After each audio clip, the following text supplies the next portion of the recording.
Somewhere between the grocery aisle and the medicine cabinet, something quiet happened. We began to believe that strength came in capsules, digestion came in powders, immunity came in bottles, and energy came from something sealed, labeled, and sold back to us under fluorescent light. But long before the supplement aisle existed, long before anyone knew the words collagen, probiotics, antioxidants, beta-glucans, or polyphenols, there was another place people turned to when the body felt tired. The kitchen. A low fire. A clay pot. Bones softening slowly in water. Garlic crushed beneath a knife. Lentils turning golden in the morning light. Bitter greens folded into broth just before serving. A grandmother's hand adding lemon only at the end, not because she knew the chemistry of vitamin C, but because generations before her had learned that this was how the bowl came alive. Across the ancient world, from the stone kitchens of Greece to the mountain homes of Korea, from Persian New Year tables to Japanese breakfasts, from Moroccan evenings after fasting to West African pots built for strength, people created soups that did more than fill the stomach. They restored. Not in the dramatic way we often speak today, not as miracle cures, not as secret remedies hidden from modern medicine, but as daily nourishment, as warmth after exhaustion, as minerals after sweat, as protein after weakness, as fermented life after winter, as something simple, patient, and deeply human. And what is remarkable is this. Modern science is now beginning to explain why so many of these old bowls made sense. The Greeks stirred egg and lemon into chicken broth, creating something silky, gentle, and rich with protein and brightness. Eastern Europeans simmered beets and greens through long winters, unknowingly preserving pigments and plant compounds that researchers still study today. Korean families placed ginseng, garlic, rice, and jujube inside a whole chicken, then served it in the gaoshi, heat of summer, as a food of deep replenishment. Japanese households learned never to boil miso, because the living quality of the paste mattered, even before anyone used the word enzyme. Again and again, the pattern appears. The ingredient mattered. But the preparation mattered more. When to simmer, when to stop, when to add the herbs, when to leave the pot alone, when to let time do what speed cannot. This video is for educational and documentary purposes only. It is not medical advice, and no single food can replace professional care, medication, or a balanced lifestyle. If you have a medical condition, allergies, or dietary restrictions, always speak with a qualified health professional. Tonight, we are going to travel through 15 ancient soups that modern science is finally beginning to understand. Some were eaten by farmers before sunrise. Some were served to the sick. Some broke fasts. Some marked the turning of the year. Some were born from poverty, winter, migration, or survival. And some were so ordinary that people stopped noticing how quietly brilliant they were. But by the time we reach the final bowl, one idea becomes difficult to ignore. Maybe ancient people did not need to isolate the healing compound, because they had preserved something more complete. The food, the method, the memory, and the patience to let all three become one warm bowl. Number 15. Avgolemono, Greece's golden morning broth. Number 14. Caldo de huesos, the long memory of bone broth. In another kitchen, far from Greece, the fire burns longer. Not for minutes, not for the quick hunger of noon, but for hours. A heavy pot sits at the back of the stove. Inside are beef bones, chicken bones, knuckles, joints, pieces that modern shoppers often pass by without a second glance. They are not beautiful in the way polished food is beautiful. They are rough, pale, awkward, full of edges and cartilage. But to an older kitchen, these were not scraps. They were memory. Across Latin America, caldo de huesos has lived for generations as one of the simplest forms of restoration. Bones, water, salt, sometimes onion, garlic, herbs, a little acid, and time. In Mexico, Colombia, Peru, Argentina, and countless family kitchens in between, bone broth was not treated as a trend. It was something made when a person was weak, cold, tired, or in need of strength that did not feel heavy. The idea is much older than Latin America alone. Almost every ancient food culture found its way to bone broth. Roman soldiers carried versions of it in rough military life. Chinese medical traditions valued long-simmered bones for rebuilding. Jewish, Arab, Greek, African, and indigenous kitchens all understood the same quiet principle.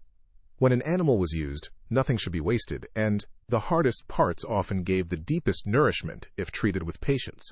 Modern science helps us understand part of what was happening in those pots. Bones and connective tissue, when simmered slowly, can release collagen, gelatin, amino acids such as glycine and proline, and small amounts of minerals into the broth. These compounds are not magic. They do not replace medicine. But they are part of the structural language of the body. Skin, joints, connective tissue, and the lining of the eukaryote, digestive tract all rely on proteins and amino acids to maintain and repair themselves. What traditional cooks understood without chemistry was that the broth felt different when it was made correctly. A weak broth stayed thin. A patient broth changed. When cooled, it trembled. That gel, the soft, delicate wobble that appears after refrigeration, was the sign. It meant the bones had given something up. Not just flavor, but body. And the secret was rarely the clean marrow bone alone. It was often the parts people now discard. Feet, joints, necks, backs, knuckles, cartilage-rich pieces. These were the pieces that brought gelatin and depth. They were inexpensive, humble, and powerful in the old sense of the word. Not dramatic, but dependable. The preparation mattered.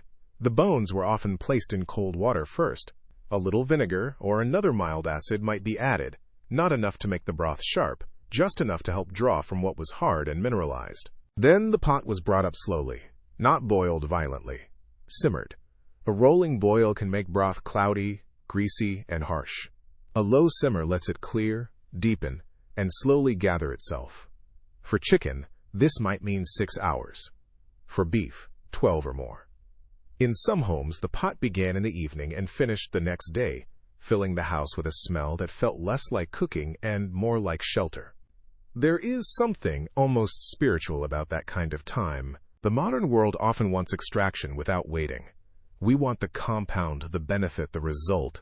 But bone broth is a reminder that some forms of nourishment cannot be rushed, because the transformation is the point. The bones must soften. The water must change. The cook must stay near the fire long enough to notice. A bowl of caldo de huesos may have been served plain, with a little salt and lime, or poured over vegetables, rice, herbs, or shredded meat. For someone recovering from illness or exhaustion, it offered warmth, fluid, sodium, and a gentle, savory richness that did not demand too much from digestion. It was not a cure. It was care. And for thousands of years, that distinction mattered. Because ancient kitchens were not always trying to defeat the body's weakness. Often, they were simply trying to sit beside it, warm it, and give it what it could receive. But not all ancient soups were pale and quiet. Some arrived at the table with the color of blood, earth, and winter itself. In Eastern Europe, one bowl carried the memory of cold fields, root cellars, and a red pigment that modern researchers are still studying today. Before sunrise, somewhere along the ancient Mediterranean, a small kitchen begins to warm. The house is still quiet. Outside, the stones are cool from the night air. Olive trees stand in the blue-gray distance. A clay pot rests over a low flame, and inside it, chicken bones release their strength slowly into water.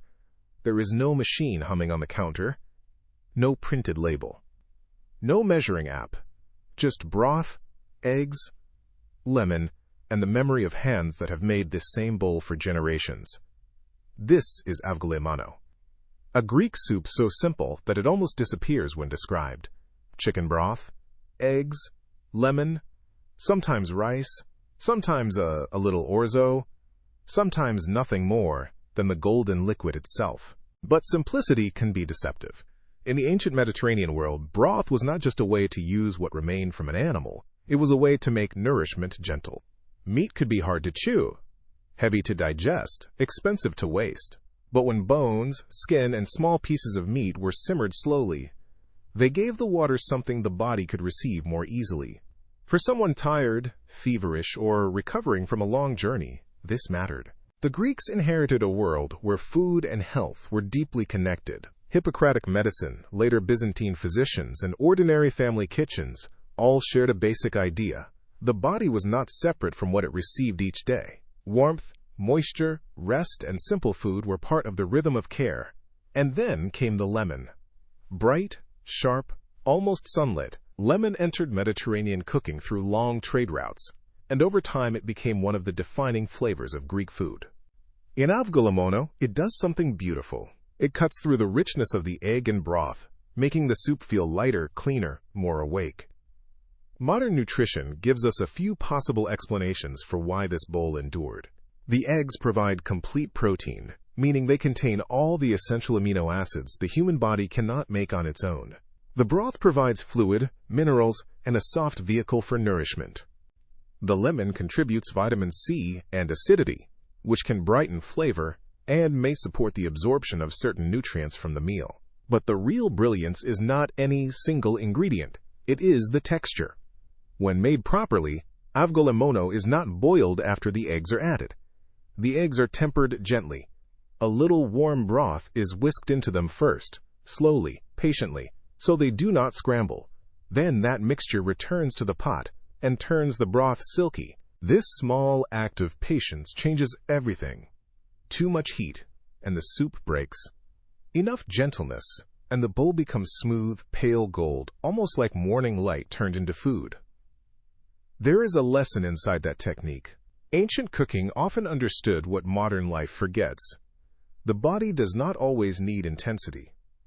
Sometimes it needs softness, something warm, something digestible, something that does not demand much from a tired stomach. A bowl of Avgolemono would not have been called a superfood. No one would have written immune support on a jar. It was simply what a family might prepare when someone needed care.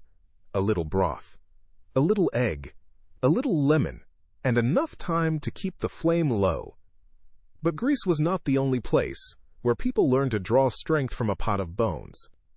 Far from the Mediterranean, across oceans and centuries, another tradition was doing something remarkably similar, simmering bones until water became something deeper than water. And that brings us to the next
Number 12. Samgyetang, Korea's summer soup of replenishment. In Korea, there is an old idea that can sound strange to modern ears. When the heat is strongest, eat something hot, not cold fruit, not iced sweetness, not a meal that shocks the body with chill. A steaming bowl, a whole young chicken, garlic, rice, jujube, and ginseng. On the hottest days of summer, when the air feels heavy and the body loses strength through sweat, Korean families have long turned to samgyetang. The bowl arrives still bubbling, fragrant and pale gold, the chicken tender enough to fall apart with a spoon. Inside the bird, glutinous rice has softened into the broth. Garlic has mellowed. Jujube dates have given a quiet sweetness. Ginseng has released its earthy bitterness into everything. At first, it seems like a contradiction. Why meet heat with heat? But traditional Korean medicine has long held a principle sometimes described as fighting heat with heat. The idea is not simply to make the body hotter. It is to support the body when summer has drained it, to restore what sweat, labor, humidity, and long days have taken away. In ancient life, summer was not a vacation season, it was work. Rice fields, fishing boats, markets, travel, harvest preparation. The body lost salt and water. Appetite could weaken. Sleep could become restless. A person might feel strangely empty, even while surrounded by abundance. Samgyetang answered that emptiness with a bowl built for replenishment. The chicken brings protein in a soft, moist form. The rice provides gentle carbohydrate. The garlic contributes its familiar sulfur compounds, though cooked garlic is different from raw garlic and much softer on the stomach. The jujube dates add sweetness, minerals, and a traditional association with calming and restoration. And then there is ginseng. Panax ginseng has become one of the most studied roots in the world. Researchers have paid special attention to compounds called ginsenosides, which appear to interact with stress response, fatigue, and immune signaling in complex ways. The science is still developing, and no bowl of soup should be treated as a medical treatment. But it is not difficult to understand why a culture watching tired bodies across centuries would value this root.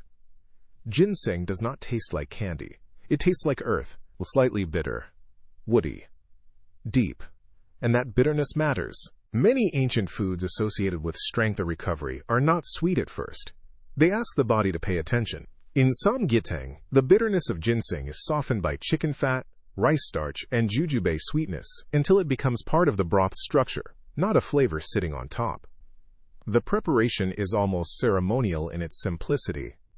A small chicken is cleaned and filled with soaked glutinous rice, several cloves of garlic, a few jujube dates, and a piece of fresh ginseng root.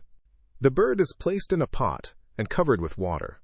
Then the heat is brought up gently, not violently, and the soup is simmered until the chicken surrenders into the broth. The old cook knows not to rush it. If the boil is too hard, the broth becomes rough. If the time is too short, the rice remains separate. The ginseng too sharp, the garlic unfinished.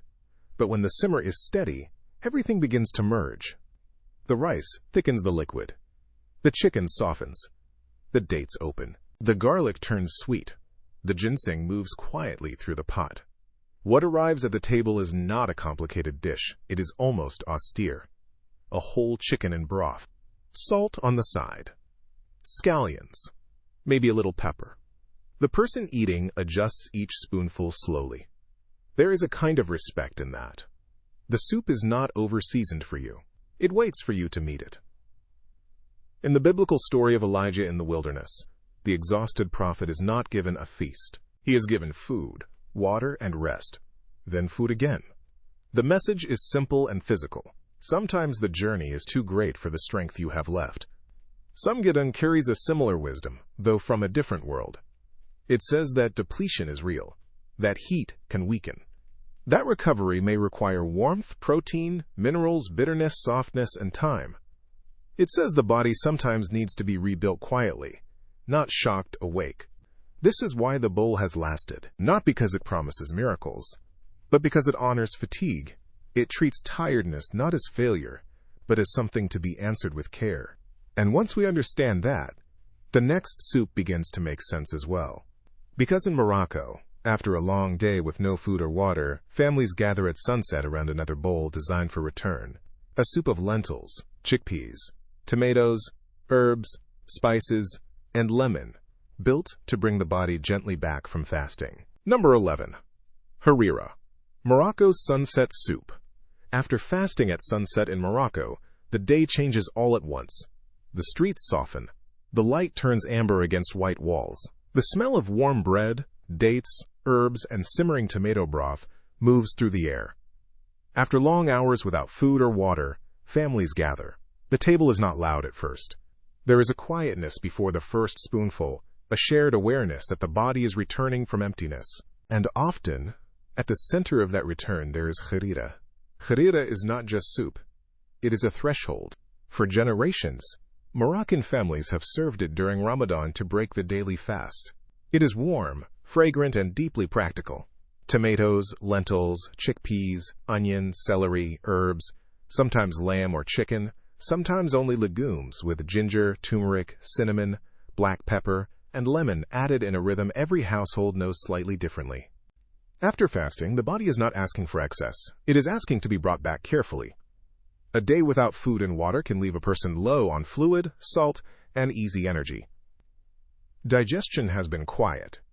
Appetite may be strong, but the stomach benefits from gentleness. Harira answers with liquid first, then fiber, then protein, then spice, then brightness. This is the intelligence of the bowl. The lentils soften into the broth, bringing plant protein, iron, folate, magnesium, and soluble fiber. The chickpeas add more substance, more slow-burning carbohydrate, more texture. If meat is used, it adds depth and additional protein.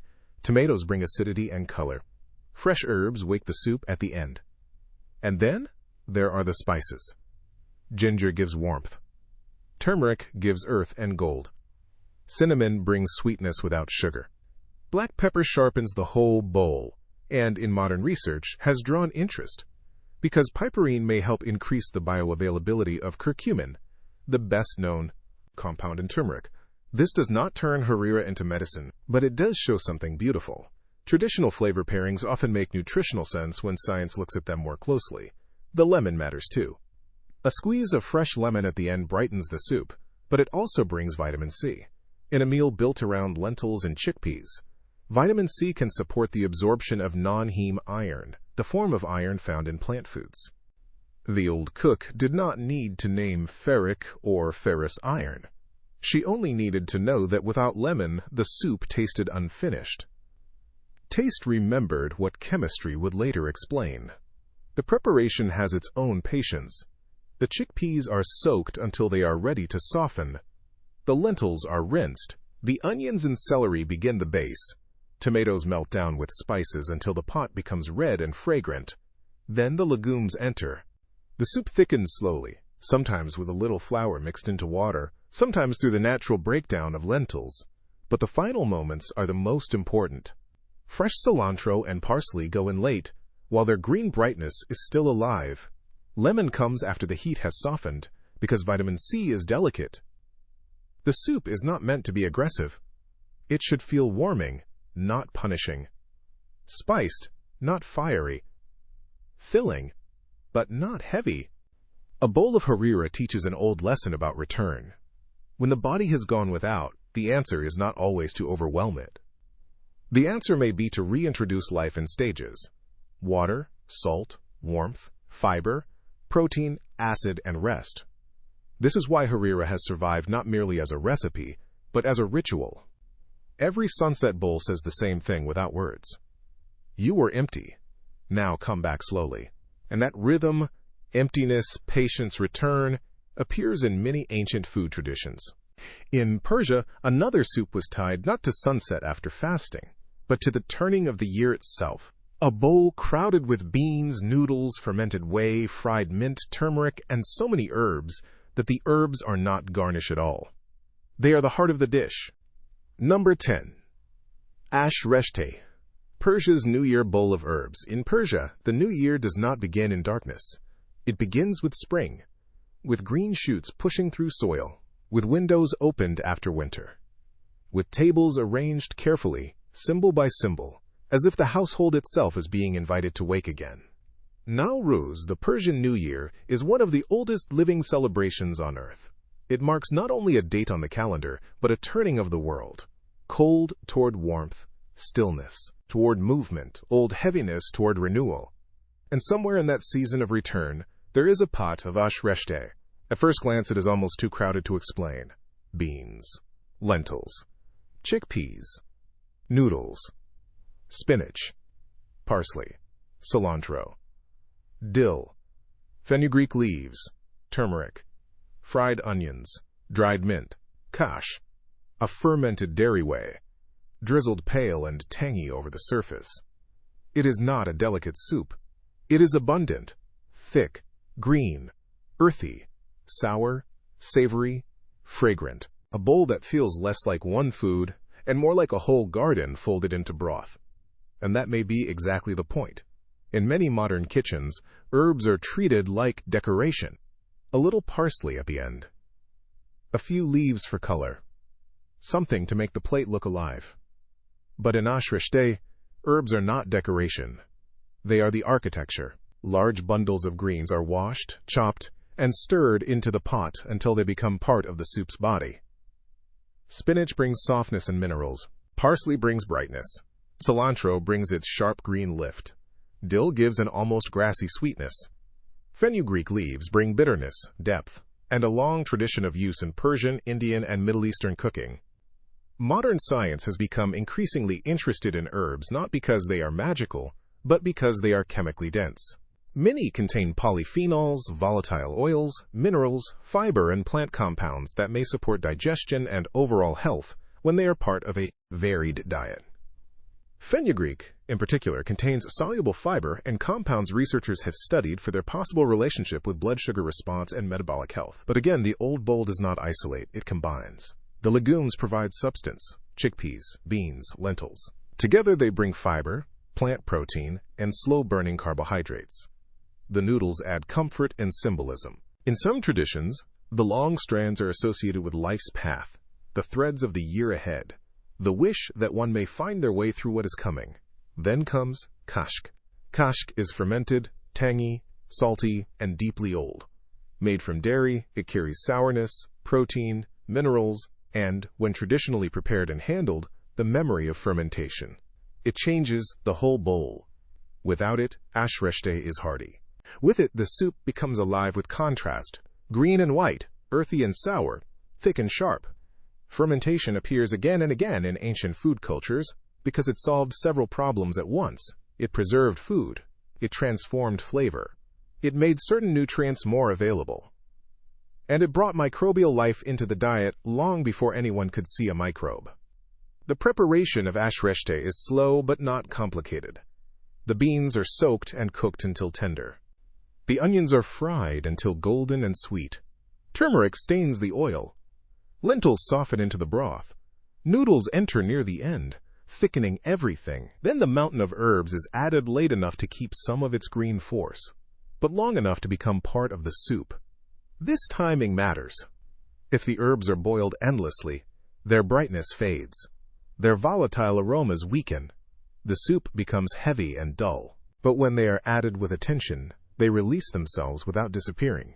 At the end, dried mint is bloomed in oil, turning fragrant almost instantly. Fried onions are scattered over the top. Kashk is spooned or swirled across the surface like pale lines on green earth. A bowl of ash reshte tastes like a threshold. It belongs to a culture that understood food as more than fuel. Food could mark time. It could gather family. It could carry wishes. It could take the first green things of spring and say, in the language of the body, begin again. And in that sense, this soup is not only about nutrients. It is about renewal. The ancient world often placed food at the center of transitions. After fasting, after illness, after winter, after grief, before a journey, at the start of a year. The bowl became a way of telling the body that the season had changed. And maybe this is something modern life has almost forgotten. We eat by schedule, by craving, by convenience, by the clock on a glowing screen. Ancient kitchens often ate by season, by need, by ritual, by what the land was ready to give. Ash reshte carries that older rhythm, a bowl thick with legumes for strength, herbs for spring, fermentation for depth, noodles for the path ahead. and sourness to wake what winter had made slow. But while Persia built one of its great restorative soups around herbs and fermentation, Spain found power in something even humbler, a bulb so common that many people now treat it as background flavor, though ancient people once remembered it as food worth longing for. Garlic. Number 9. Sopa de ajo, Spain's humble garlic broth. In an old Spanish kitchen, nothing is wasted. The bread that has gone hard is not thrown away. The garlic at the bottom of the basket is not forgotten. A little olive oil, a little broth, a little paprika, one egg cracked into the pot, and suddenly the poorest ingredients in the room become something warm enough to carry a person through the night. This is sopa de ajo, garlic soup. The name sounds almost too plain, but many ancient foods are like that. Their names do not announce their intelligence. They simply tell you what is in the bowl. Garlic has followed human beings for thousands of years. It was eaten in ancient Egypt, valued by Greek athletes, carried by Roman soldiers, remembered in biblical food lists, and planted wherever people needed flavor, strength, and preservation. Before refrigeration, before antibiotics, before modern sanitation, strong aromatic plants were not luxuries. They were part of how people made food safer, richer, and more sustaining. In sopa de ajo, garlic is not background, it is the main event. A proper pot may begin with an entire head of garlic, sliced or crushed, then warmed slowly in olive oil, not burned, not rushed, just softened until the harsh edge becomes sweet and fragrant. That slow heat matters. Freshly crushed garlic contains allicin, a sulfur compound that forms when the plant cells are damaged.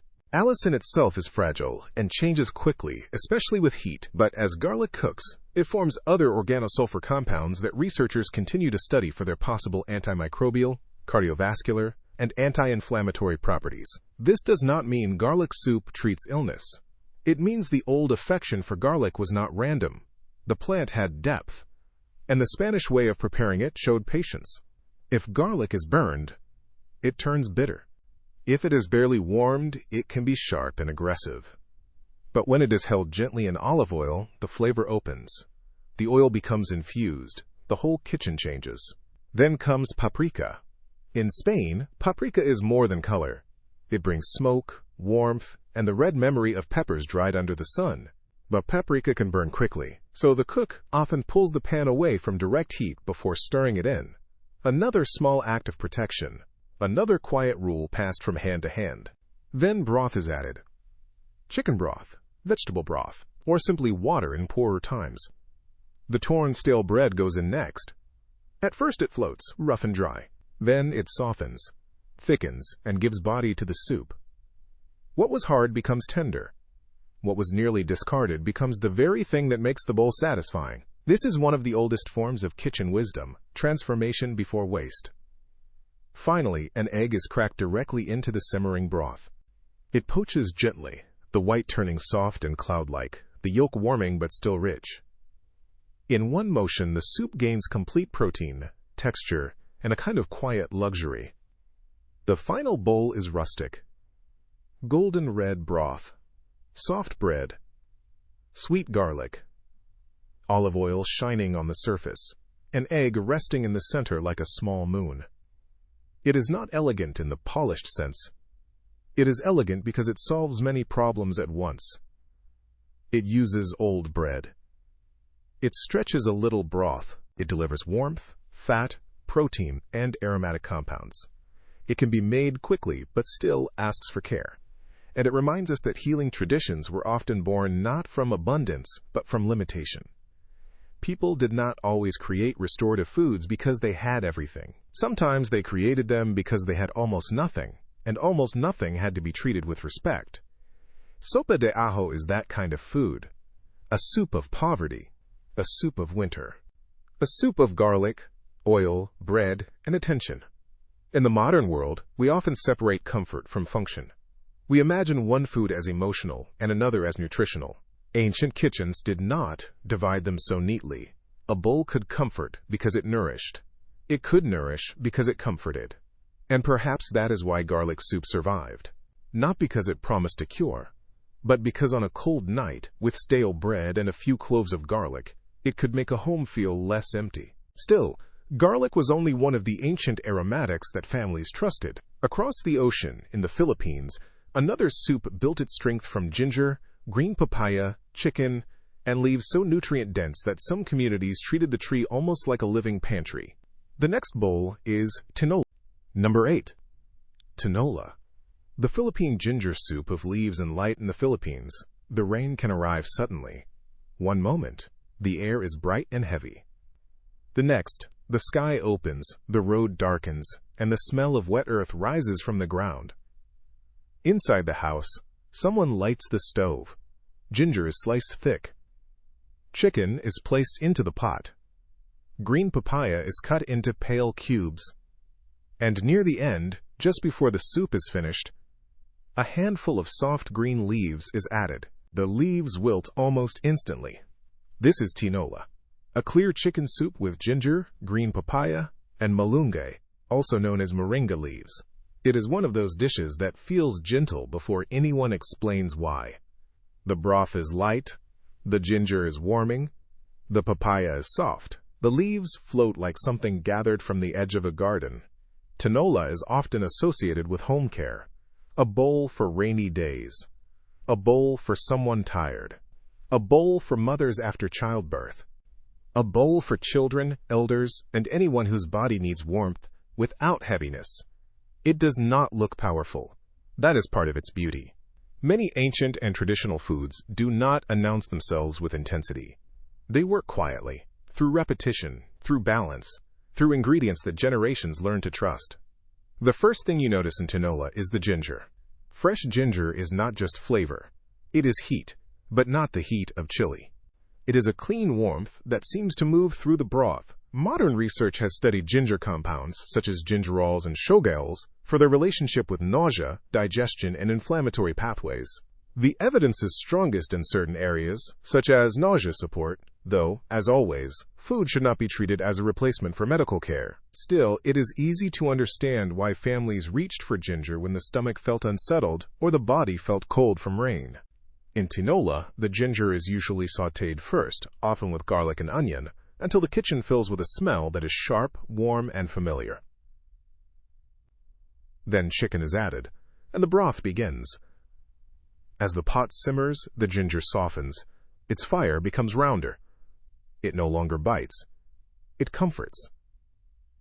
Then comes green papaya. Unripe papaya is firm and pale, nothing like the orange sweetness of the ripe fruit. In soup, it becomes tender and mild, absorbing the broth while keeping a quiet structure. Green papaya contains papain, an enzyme known for breaking down proteins, which is one reason papaya has long been used in culinary traditions to tenderize meat.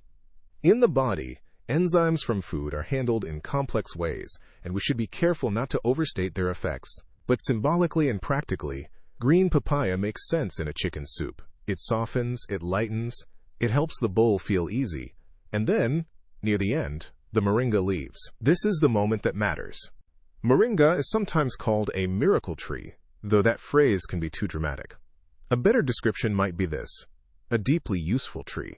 Its leaves are rich in micronutrients, including vitamin A precursors, vitamin C, calcium, potassium, iron, and plant protein. In many communities, moringa has been valued because it grows readily, produces generous leaves, and can add nourishment to meals without requiring wealth. It is a pantry with roots. But moringa leaves are delicate. If they are boiled too long, their color fades, their texture collapses, and some heat-sensitive nutrients decline. Traditional tinola protects them by adding them at the end. The leaves need only a minute or two. Just enough time to soften into the broth, not enough time to disappear. This is one of the repeated lessons of ancient cooking. Strength is not always created by more heat. Sometimes it is preserved by restraint. The finished bowl is clear and quiet. Chicken, ginger, papaya, green leaves, and broth. No heavy cream. No complicated sauce. Just warmth that feels close to the body. In a modern nutrition chart, tinola can be broken into parts: protein from chicken, fluids and electrolytes from broth, plant compounds from ginger, fiber and enzymes from papaya, vitamins and minerals from moringa. But in a family kitchen, it is understood differently. Someone is tired. Make tinola. Someone has just come home in the rain. Make tinola. A mother needs a gentle meal. Make tinola. The wisdom is not abstract, it is relational. It is care translated into ingredients. And perhaps that is what makes this soup so enduring. It does not try to overwhelm the body into strength. It offers a path back to steadiness, one clear spoonful at a time. But in Indonesia, the next bowl grows louder in color and aroma. It begins not with softness, but with a paste of roots and spices pounded together until the air changes. Turmeric, galangal, lemongrass, shallots, lime leaves, all released into hot oil before becoming a golden chicken broth. The next soup is soto ayam. Number 7. Soto ayam, Indonesia's golden broth of roots and spice. In Indonesia, the soup begins before the broth. It begins with sound, the dull rhythm of a stone mortar, shallots crushed with garlic, turmeric staining the paste gold, galangal breaking open under pressure, lemongrass bruised until its citrus scent rises into the air, a kitchen window open to humid morning, a pot waiting for the moment when raw roots become fragrance. This is soto ayam, a golden chicken soup found across Indonesia in many regional forms, each one slightly different, each one carrying the same warm idea: chicken broth deepened by aromatic roots, herbs, spices, and thyme. Unlike some quiet broths, soto ayam announces itself.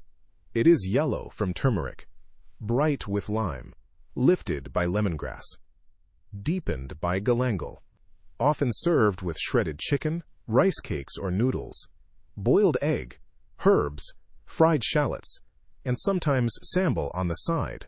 But beneath all that color is an older intelligence. Aromatic roots were some of the first medicines of the human kitchen. People may not have known the names of curcuminoids, terpenes, flavonoids, or volatile oils, but they knew the difference between a flat broth and one awakened by roots pounded fresh. Turmeric is the most visible one. Fresh turmeric root brings an earthy bitterness and a deep yellow color that feels almost like sunlight dissolved into the soup. Modern research has studied curcumin, one of turmeric's best-known compounds, for its relationship with inflammatory pathways and antioxidant activity. But turmeric in a traditional soup is not the same as an isolated capsule. It arrives with other compounds from the whole root, and it is usually cooked in the presence of fat. That matters. Many of turmeric's compounds are not easily absorbed on their own. In soto ayam, the spice paste is often cooked first in oil. Coconut oil, chicken fat, or another cooking fat becomes the carrier. The turmeric blooms, the shallots sweeten, the garlic softens. The galangal releases its sharp, pine-like warmth. Lemongrass opens into the oil. What begins as a paste becomes a foundation. This step is not decoration, it is transformation. A raw spice paste dropped straight into water would taste thin and unfinished. But when the paste meets fat and heat, the compounds become more available to the broth, and the flavors become deeper, rounder, more complete. Galangal is especially important. It looks a little like ginger, but it is not ginger. It has its own personality. Sharper, more floral, slightly medicinal in aroma, almost resinous. Traditional Southeast Asian kitchens use it with precision because it cuts through richness and gives broth a clean, penetrating warmth. Researchers have studied galangal for plant compounds such as galangin and other flavonoids, though much of this science is still early and should be understood carefully. Lemongrass brings another layer. Its scent is lemon without sourness. Bright, grassy, cooling, and warming at the same time. Compounds in lemongrass, including citral, have been studied for antimicrobial and digestive associations in laboratory settings, but in the bowl, the first thing they do is simpler. They make the broth feel open. Then come the lime leaves. Torn by hand, they release perfume immediately. They do not make the soup heavy. They lift it. In a hot climate, that matters. A bowl must nourish without suffocating. It must warm the body while still feeling fresh. Soto ayam understands this balance. The chicken gives protein. The broth gives fluid and minerals. The rice or noodles give steady energy. The egg adds richness. The herbs add brightness. The lime squeezed at the end wakes everything. Again, the finishing matters. Lime is added after cooking, not boiled away. Herbs are scattered fresh. Fried shallots are added at the table, keeping their crispness. Sambal stays on the side, allowing each person to decide how much fire the body wants. This is food as adjustment, not one rigid prescription. A bowl that can be made softer for a child, brighter for someone tired, spicier for someone who wants heat, fuller for someone who has worked all day. Soto ayam teaches another ancient lesson. The kitchen knew how to make plants work together, not as isolated extracts, not as a single heroic ingredient, but as a chorus. Turmeric needs fat. Lime needs timing. Roots need pounding. Leaves need gentleness. Broth needs patience. The finished soup is golden, fragrant, and alive with contrast. Earthy, but bright. Warm, but not heavy. Simple in purpose, complex in memory. And this pattern, living foods, careful heat, timing, preservation, becomes even more important in the next bowl. Because in Eastern Europe, families learn to build a soup around fermentation itself. Sour cabbage, dark broth, root vegetables, and the quiet microbial world that modern science now calls the microbiome. Number 6. Kapusniak. Eastern Europe's sour soup of fermentation. In the old villages of Eastern Europe, winter had its own sound. The creak of wooden doors, the scrape of boots against frozen ground, the low crackle of a stove that could not be allowed to die. Outside, the fields slept under snow. Inside, the cellar held what the family had managed to preserve before the cold arrived. Potatoes, onions, carrots, smoked meat, if the year had been kind, and barrels of cabbage, salted and left to transform. From that barrel came one of winter's most important foods, sauerkraut. And from sauerkraut came kapusniak, a sour cabbage soup, dark and warming, made with fermented cabbage, root vegetables, broth, sometimes pork ribs or smoked sausage, sometimes mushrooms, sometimes potatoes, depending on the household and the country. It is not a delicate soup. It is sharp, hearty, and honest, the kind of bowl that tastes like a family trying to survive February. But behind its rustic surface is one of the most important ideas in ancient food wisdom: fermentation. Long before anyone could see bacteria under a microscope, people learned that food could be kept alive by letting it change. Cabbage, when salted and pressed under its own liquid, becomes a different food. Its texture softens, its flavor turns sour, its storage life expands, and invisible communities of lactic acid bacteria begin to do their quiet work. Modern science has given names to some of these organisms, including strains of lactobacillus that are commonly associated with fermented vegetables. Researchers continue to study how fermented foods may support gut microbiome diversity, digestion, and immune-related pathways. The science is complex, and effects can vary from person to person, but the ancient pattern is difficult to ignore. People preserved vegetables this way not only because it prevented hunger, but because the food remained useful deep into winter. Sauerkraut was vitamin memory. In climates where fresh fruit was scarce for months, fermented cabbage helped carry brightness through the cold. It retained and sometimes enhanced certain nutrients, including vitamin C, depending on preparation and storage. To families without citrus, this mattered. A barrel of cabbage was not just food. It was insurance against the long season. Kapusniak takes that sour cabbage and builds a meal around it. The broth may begin with bones or smoked meat, simmered until the water turns savory and deep. Onions are softened. Carrots and potatoes enter. Bay leaf, pepper, marjoram, or caraway may appear. The house fills with a smell that is smoky, sour, and grounding. But the most important step is also the easiest to ruin. Do not punish the sauerkraut with violent heat. If the sauerkraut is raw and traditionally fermented, it may contain live cultures and delicate compounds that high heat can reduce or destroy. Many old cooks added the sauerkraut near the end, or simmered it gently, rather than boiling it fiercely for hours. Some even reserved a little raw sauerkraut juice to stir into the bowl after cooking, preserving its sharpness and living quality. This is the kind of detail that separates a recipe from a tradition. The modern person sees an ingredient. The old cook sees a timing. Too early, and the cabbage loses its brightness. Too hot, and the living edge disappears. Too little, and the soup tastes flat. Just right, and the bowl wakes up. The sourness of kapusniak does something important emotionally as well. In winter, food can become heavy. Meat, potatoes, grain, fat. Sourness cuts through that heaviness. It makes the mouth water. It prepares the body for digestion. It brings contrast into a season of sameness. And that contrast may be one reason fermented foods appear so often in traditional diets. They make preserved food feel alive. A bowl of kapusniak is not gentle like Avgolemono. It is not golden like soto ayam. It is darker, rougher, more northern. It carries smoke, cabbage, salt, and cellar air. It is a soup of people who knew that survival required planning months ahead. There is humility in that. Modern life often gives us freshness at any hour, in any season, from any continent. Ancient kitchens did not have that luxury. They had to think ahead. They had to cooperate with microbes, salt, time, temperature, and storage. They had to learn which foods could cross winter with them. Kapusniak is one answer. A soup that says, let the cabbage change before you need it. Let sourness protect what sweetness cannot. Let invisible life work in the dark.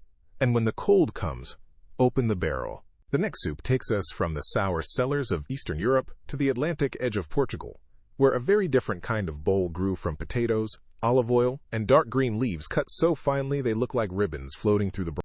Number 5. Caldo Verde, Portugal's green soup of olive oil and leaves. On the western edge of Europe, where the Atlantic wind moves over stone villages and terraced hills, there is a soup that looks almost too simple to carry much meaning.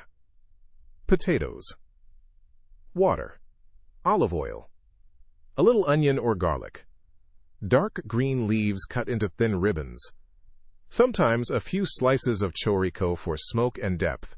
This is Caldo Verde, Portugal's green soup.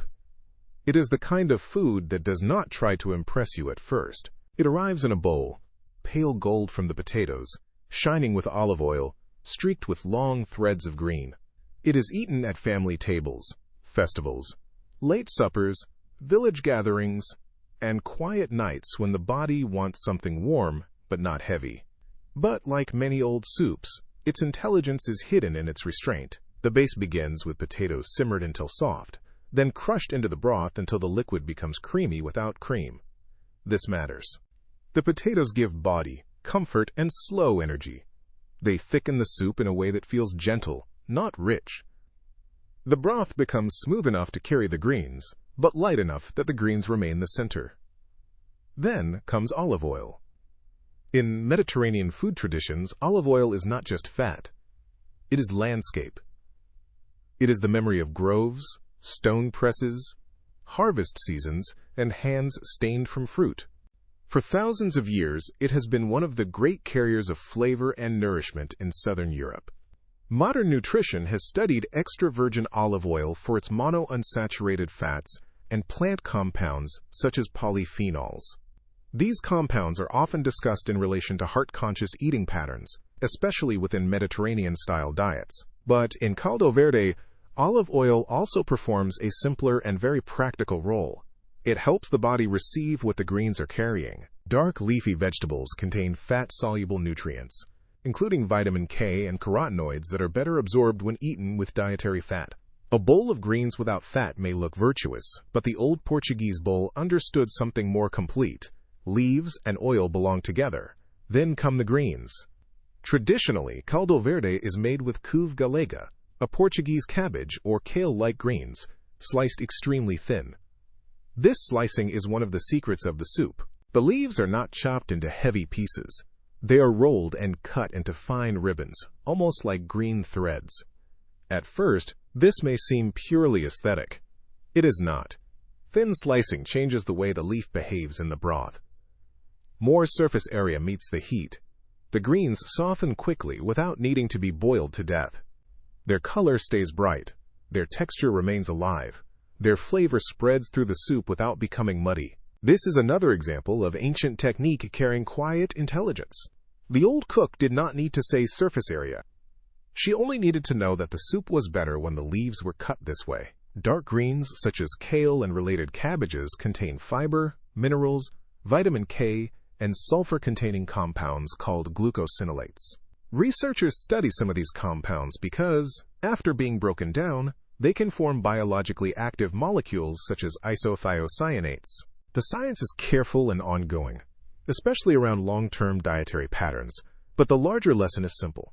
Bitter greens have always deserved more respect than modern palates sometimes give them. Bitterness often signals density. Not always, not perfectly, but often enough that traditional diets kept bitter greens close. In Caldo Verde, the greens go in near the end. This timing protects them. Too much cooking turns them gray and tired. The bowl loses its green brightness. The soup becomes heavy. But when the leaves are added just long enough to soften, the result is vivid and balanced. A little churrico, if used, brings smoke, salt, and umami. It does not need to dominate. Just a few slices can flavor the pot, because this is not really a meat soup. It is a green soup held together by potatoes and oil. That is the beauty of it. Caldo Verde does not ask for luxury. It asks for proportion. Enough potato to comfort. Enough oil to carry. Enough greens to wake the bowl. Enough heat to soften. Not so much heat that the life disappears. For coastal communities, farmers, laborers, and families with modest means, this soup offered something dependable. It could be made from what grew nearby. It could stretch across a table. It could warm without exhausting digestion. It could place dark greens into the day in a form even children might accept. And perhaps that is one reason it endured. The modern world often turns greens into obligation. A salad eaten because one should. A smoothie swallowed quickly. A supplement made from dried leaves in marketing language. Caldo Verde does something gentler. It makes greens comforting. It lets them float in warm potato broth, softened by olive oil, cut thin enough to become part of every spoonful. It does not lecture the body, it invites it. And that may be one of the oldest secrets of healthy food. People return to what feels good to eat. A food tradition survives not because it is theoretically perfect, but because families want to make it again. Caldo Verde is that kind of wisdom. Simple enough to repeat. Nourishing enough to matter. Green enough to remind winter that spring is always somewhere inside the leaf. But our next bowl takes us much farther back into one of the oldest food stories in the biblical imagination. A red lentil stew so compelling that an exhausted man once gave up his birthright for it. Number 4. Shorbat Adis, the ancient lentil soup of return. There is an old story in Genesis about hunger so strong that it changes the course of a family. Esau comes in from the field exhausted. The text says he is faint. He sees Jacob preparing a red stew and asks for some of it immediately. What follows becomes one of the most famous exchanges in biblical memory, a birthright traded for a bowl of lentils. For centuries, readers have focused on the spiritual meaning of that moment. Desire, impatience, inheritance, the cost of letting hunger make decisions. But there is also something physical in the story that is easy to miss. The food was lentils, not roasted meat, not rich cakes, not wine.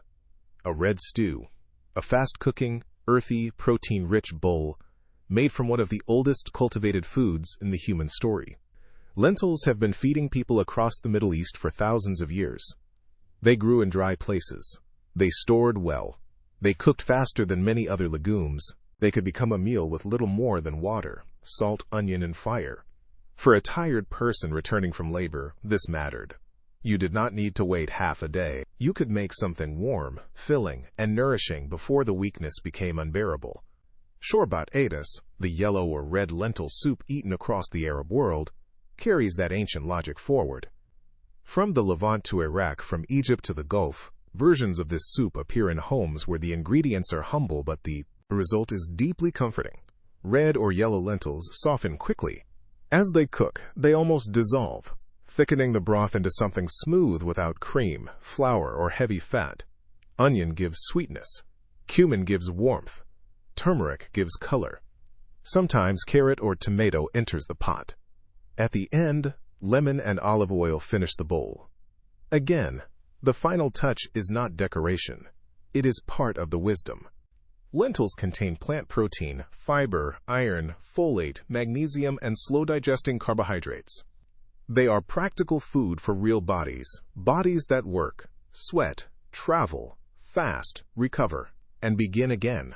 But the iron in lentils is non-heme iron, the form found in plant foods, and vitamin C can help the body absorb it more effectively. That squeeze of lemon at the end does more than brighten flavor. It may help the meal become more useful. The olive oil matters too. It softens the texture. It carries aroma. It helps absorb fat-soluble compounds from spices and vegetables. A little oil on the surface of lentil soup is not indulgence. It is completion. And the spices are not random. Cumin has long been associated with digestion in Middle Eastern and South Asian kitchens. Coriander, when used, brings citrus-like warmth and has traditionally been valued for easing heaviness after meals. Turmeric adds golden depth, and compounds researchers continue to study. These are not miracle ingredients, but they are part of a pattern. Ancient cooks used flavor to make dense foods easier to receive. A good shorbat adez begins quietly. Onion is softened in olive oil until sweet. Lentils are rinsed until the water clears. Cumin and turmeric bloom briefly in the warm oil, releasing their fragrance before the water or broth is added. Then the lentils enter the pot and collapse slowly into gold. There is no need for complexity. The soup thickens by itself. The longer it sits, the more it becomes one thing. At the end, lemon juice is added off the heat. Fresh parsley may be scattered across the surface. A thread of olive oil shines in the bowl. Some families serve it with flatbread, pickles, or a little chili. Others keep it plain. Either way, the effect is the same. A bowl that feels ancient because it solves an ancient problem. How to bring a depleted body back without overwhelming it. This is why lentil soup belongs in stories. It is not glamorous food. It does not sparkle on a banquet table. It is the food of fields, tents, stone houses, fasting days, tired evenings, and kitchens, where the cook understands that the body sometimes needs help returning to itself. In the story of Esau, the lentil stew becomes a symbol of appetite overpowering judgment. But in the kitchen, lentils tell a gentler story. They say that hunger is serious, that weakness is real, that a simple bowl, made quickly and well, can stand between exhaustion and collapse. Perhaps that is why this soup has survived from the ancient world into modern homes with almost no need for reinvention. It already knew what it was: warmth, fiber, protein, iron, acid, oil, and the mercy of food that does not make the tired body wait. But in the cold highlands of Scotland, another soup took a different path. It did not rely on lentils or lemon. It relied on chicken, leeks, barley, and an ingredient that surprises many modern cooks: dried plums. Together, they formed one of the most quietly intelligent prebiotic bowls in Europe. Number 3. Cock-a-leekie. Scotland's chicken, leek, and barley soup.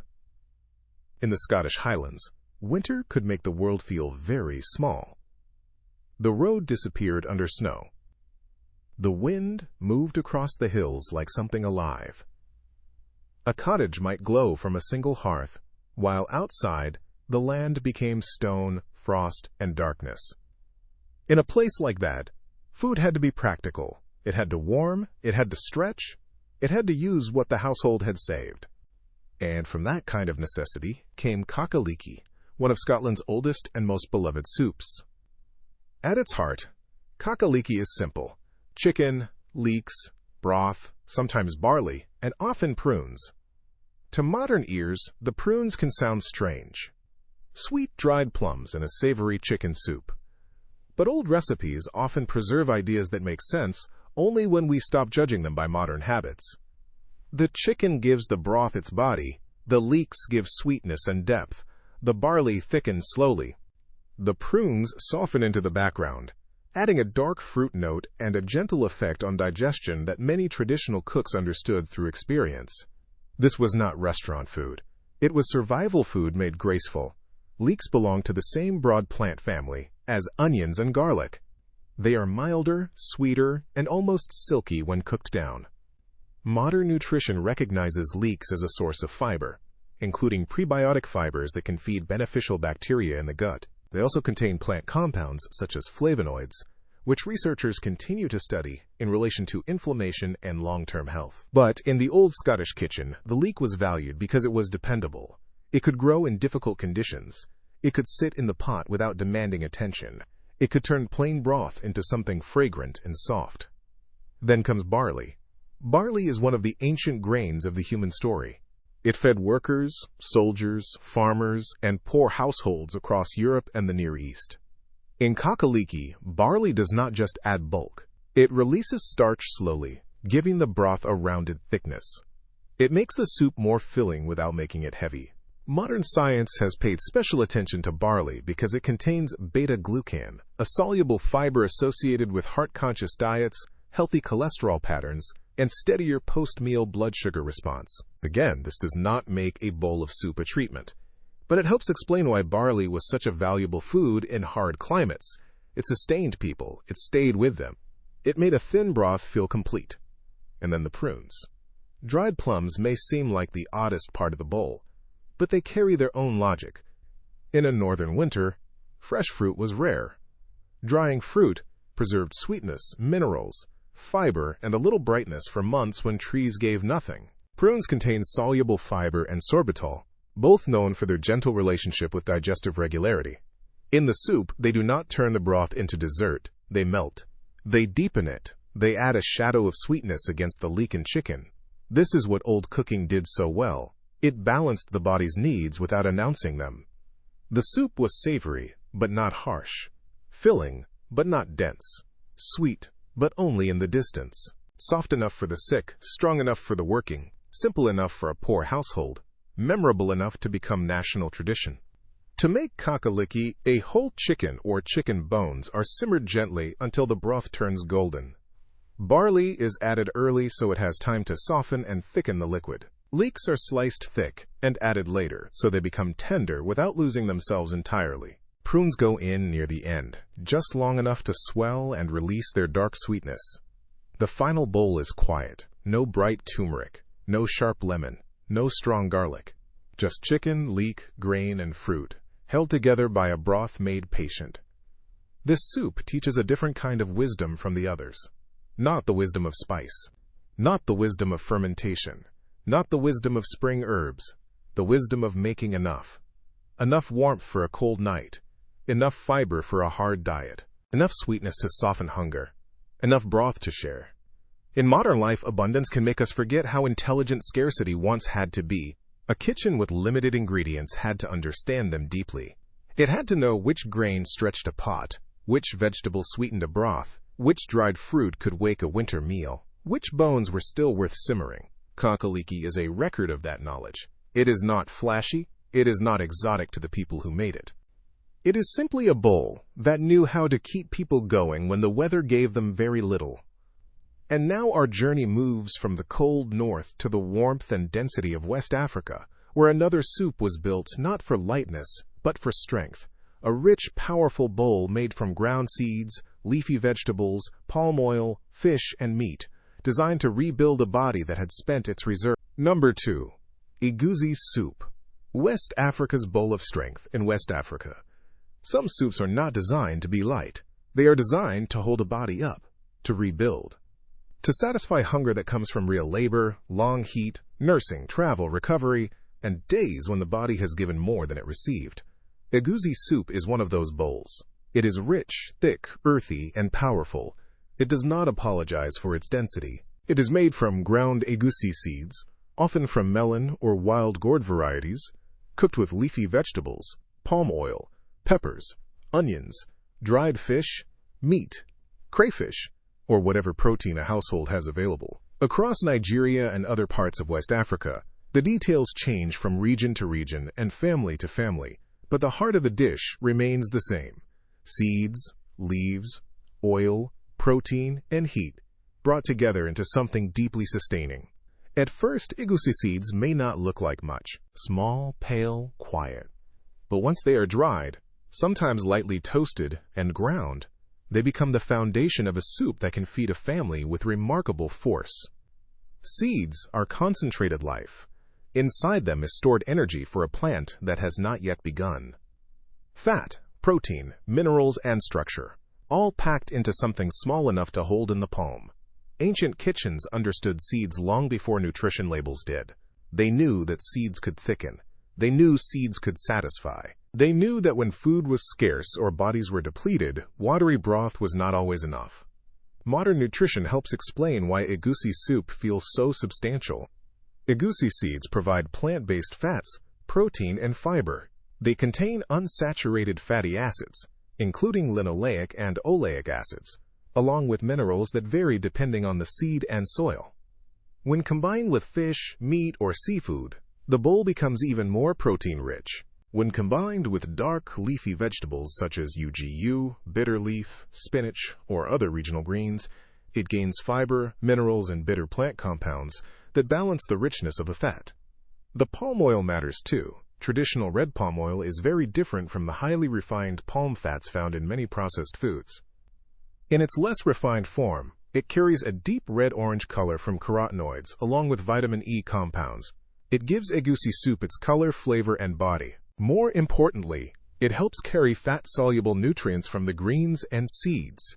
Again, the ancient pattern appears. Leaves need fat. Seeds need heat. Protein needs broth. Bitterness needs richness. And richness needs something green to keep it from becoming heavy. The preparation carries its own wisdom. In many kitchens, the egusi is first ground into a coarse powder or paste.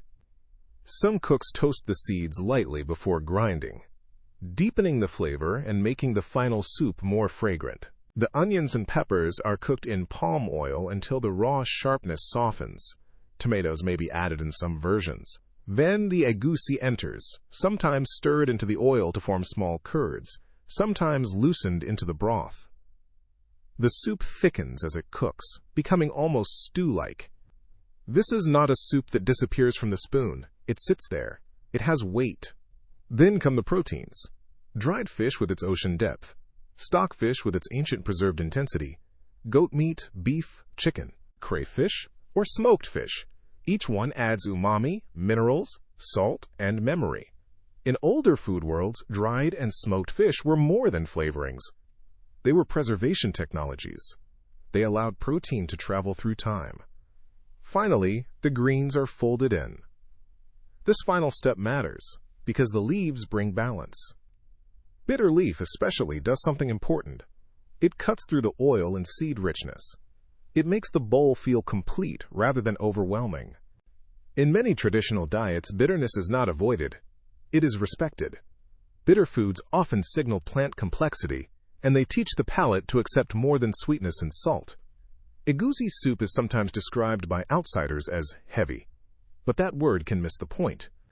For someone who has labored in heat, walked long distances, recovered from illness, breastfed a child, or gone too long without enough food, heaviness may be exactly what the body needs. Not heaviness as burden, heaviness as rebuilding, as stored energy returned, as strength made edible. This is an important lesson in ancient nutrition. Not every restorative food is delicate. Some are gentle broths, some are fermented sours, some are green and light, and some are dense because depletion is dense. A body that has lost weight, strength, blood, milk, sweat, or resilience may not be asking for a thin bowl of virtue.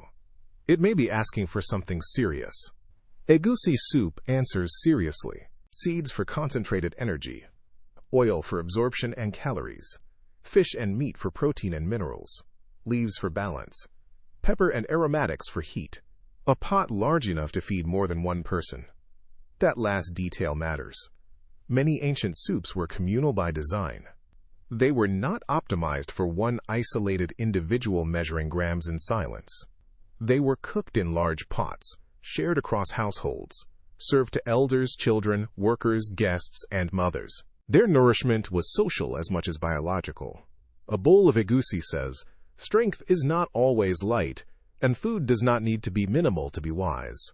Sometimes the body needs abundance, not processed abundance, not empty abundance, but ancestral abundance, seeds, greens, oil, smoke, protein, and the patience to let them become one. And now, after traveling through broths of Greece, bones of Latin America, beets of Eastern Europe, ginseng of Korea, fasting tables of Morocco, herbs of Persia, garlic of Spain, ginger leaves of the Philippines, golden roots of Indonesia, fermented cabbage, Portuguese greens, biblical lentils, Scottish barley, and West African seeds, we arrive at the final bowl. It may be the quietest of them all, a soup so ordinary in Japan that its power was never in drama, but in repetition. A bowl served not once in crisis, but again and again, morning after morning. Miso soup. Number 1. Miso soup, Japan's daily bowl of quiet medicine. In Japan, the final bowl does not arrive like a cure. It arrives like morning.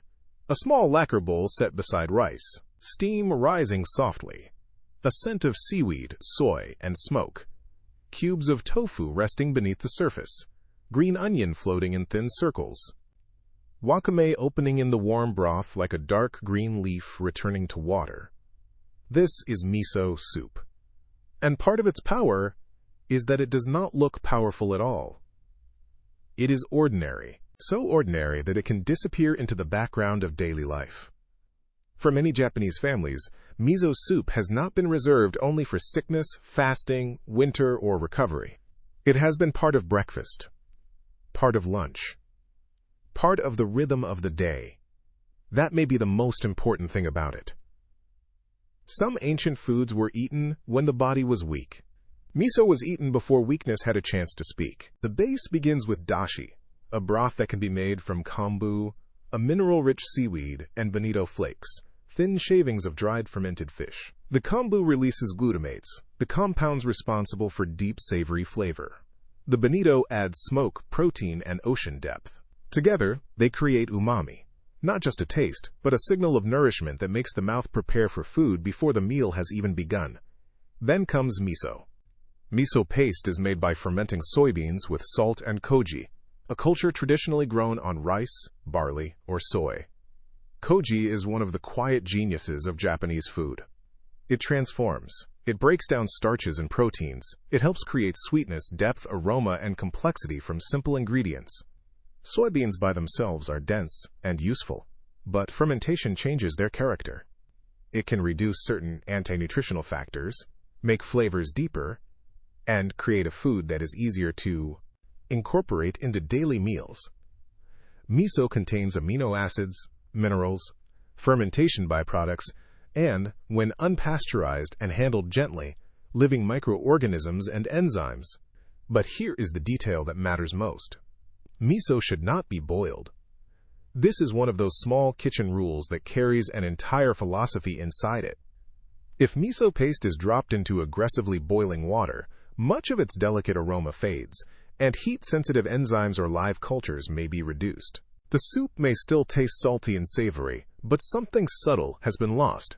Traditional preparation protects it. The dashi is warmed. The tofu and seaweed are added. The pot is taken off the heat, or lowered until it is no longer boiling. Then miso paste is dissolved gently, often in a ladle or small strainer, before being stirred into the broth. It is a moment of restraint, a pause before completion. The soup is finished, not by force, but by attention. This one step reveals the deeper wisdom running through so many ancient soups. The final ingredient is often the most delicate: lemon at the end of harira, herbs late in ashreshte, moringa leaves at the end of tanola, sauerkraut protected in kapusniak, kale just wilted in caldo verde, miso never boiled. Again and again, the old kitchen seems to whisper the same thing. Do not destroy what you are trying to receive. The other ingredients in miso soup are modest but meaningful. Wakame seaweed brings iodine, minerals, and unique marine compounds that land plants do not provide in the same way. Iodine supports normal thyroid function, which is connected to metabolism and energy regulation. This does not mean everyone should suddenly eat large amounts of seaweed. Too much iodine can be a problem for some people, especially those with thyroid conditions. But in traditional Japanese diets, small amounts of seaweed were woven into meals with a kind of natural moderation. Tofu brings softness and plant protein. Green onion brings sharpness. Sometimes mushrooms add earth. Sometimes clams add brine.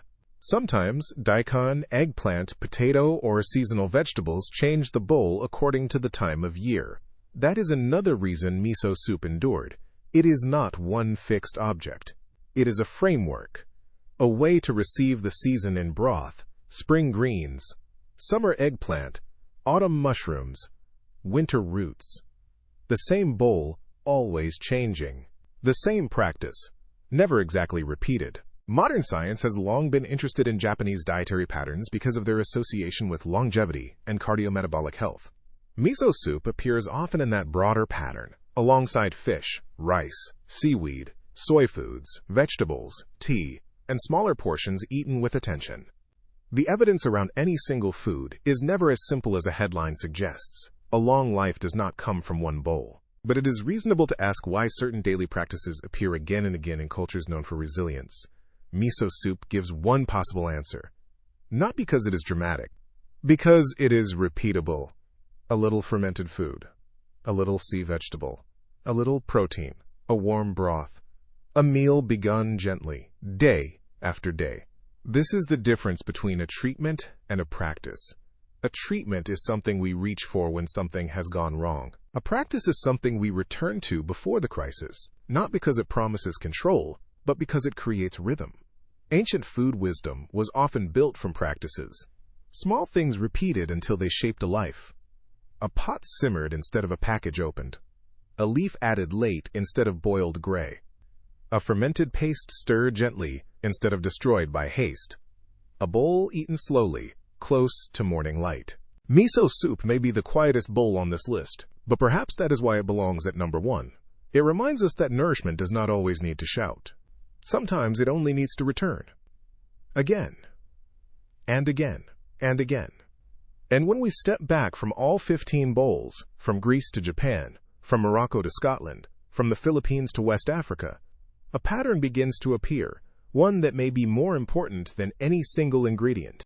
Conclusion: what the ancient bowl still teaches us.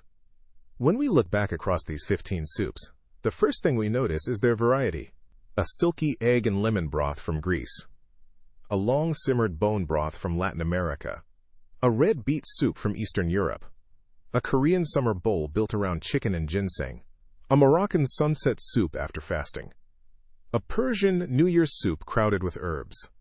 A Spanish garlic broth made from stale bread. A Philippine chicken soup with ginger, green papaya, and moringa leaves. An Indonesian golden broth of turmeric, galangal, and lemongrass.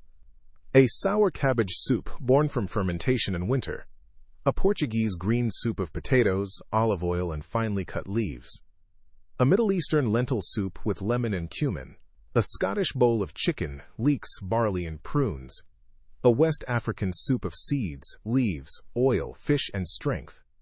And finally, Japan's quiet daily bowl of miso. At first, they seem like separate traditions. Different climates, different languages, different religions, different plants, different histories. But beneath the surface, they keep repeating the same wisdom. They begin with real ingredients: bones, roots, leaves, seeds, beans, grains, fermented pastes, seaweed, herbs, garlic, ginger, lentils, cabbage, olive oil. They use water not as emptiness, but as a carrier. They use heat not as violence, but as transformation. They use time not as inconvenience, but as part of the recipe. And perhaps most importantly, they understand that preparation is not separate from nourishment. Preparation is the nourishment. The bone broth must simmer long enough to become gelatinous. The egg must be tempered gently so the Greek soup stays silky. The beet greens should not be thrown away. The Moroccan lemon belongs at the end. The Persian herbs should not be boiled into silence. The garlic must be warmed slowly, not burned. The moringa leaves need only a minute. The turmeric needs fat. The sauerkraut should be protected from harsh heat. The Portuguese kale must stay green. The lentils need acid and oil to become complete. The barley needs time. The egusi seeds need grinding, heat, and balance. The miso must never be boiled. Again and again, the ancient kitchen tells us the same thing in different languages. Do not rush what needs time. Do not overheat what is alive. Do not discard what still has value. Do not isolate one compound and forget the bowl that carried it. Modern science can now name many of the things ancient cooks could only observe. Glycine, gelatin, polyphenols, beta-glucans, curcuminoids, gingerols, glucosinolates, probiotics, prebiotic fibers, minerals, fat-soluble vitamins, amino acids. But names are not the same as wisdom. A name tells us what something is. Wisdom tells us how to live with it. The people who made these soups did not have nutrition apps. They did not count macros under candlelight. They did not speak about gut microbiomes, oxidative stress, bioavailability, or inflammatory pathways. They watched. They watched what happened when a weak person was given broth instead of heavy food. They watched which greens survived winter. They watched how sour cabbage kept families alive when fresh vegetables disappeared. They watched how lemon woke lentils. They watched how oil carried the flavor of leaves. They watched how a daily bowl could become part of a long life, and slowly, across generations, those observations became recipes. This is why ancient food wisdom should not be romanticized too much. The ancient world was not perfect.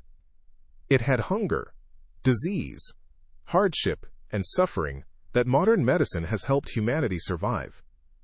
No soup can replace a doctor.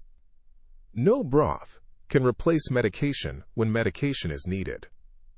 No traditional food should be turned into a miracle claim. But it would also be a mistake to dismiss these bowls as primitive, because inside them is a form of knowledge that modern life often loses. The knowledge of slowness, the knowledge of season, the knowledge of using the whole ingredient, the knowledge of eating in rhythm with the body instead of only reacting when something feels broken. Maybe that is what these soups are really showing us. Not that ancient people had secret cures, but that they had practices. Small, repeatable acts of care. A pot placed on the fire. A handful of herbs added at the right moment. A grandmother tasting the broth and knowing it needs lemon. A father saving bones because tomorrow's meal has already begun. A child learning that some foods take all afternoon. A family gathering around something warm enough to share. In the modern world, we are surrounded by promises of speed. Fast meals, fast fixes, fast energy, fast recovery, fast everything. But the body is not always fast. The body still belongs to older rhythms. Digestion takes time. Repair takes time. Strength returns slowly. A microbiome changes through repeated meals.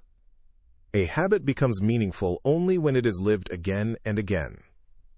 The ancient bowl understands this. It does not shout. It simmers. It does not promise overnight transformation. It offers one spoonful, then another. And maybe that is why these soups still matter. Because they remind us that nourishment is not only found in rare ingredients or expensive powders. Sometimes it is found in what humans have always done when they were paying attention. Soaking beans, simmering bones, chopping greens, fermenting vegetables, warming broth, sharing food, and eating slowly enough to remember that the body is not a machine. It is a living thing. And living things respond to care. So perhaps the question is not whether we should return completely to the ancient world. We cannot. And we do not need to. The better question is simpler. What small piece of that wisdom can still fit into a modern life? Maybe it is making broth once a week. Maybe it is adding herbs at the end instead of the beginning. Maybe it is learning not to boil miso. Maybe it is squeezing lemon over lentils. Maybe it is eating one quiet bowl without a screen in front of you. Nothing dramatic, nothing extreme, just one small act of remembering. Because maybe the ancient world did not lose its wisdom. Maybe we simply stopped sitting close enough to the fire to hear it. And if this kind of ancient science and quiet history speaks to you, you may want to subscribe for more slow, thoughtful journeys like this. There are still many old foods, forgotten rituals, and ordinary bowls waiting to be understood again, not as miracles, but as memory. And sometimes, memory is the first ingredient in coming back to ourselves.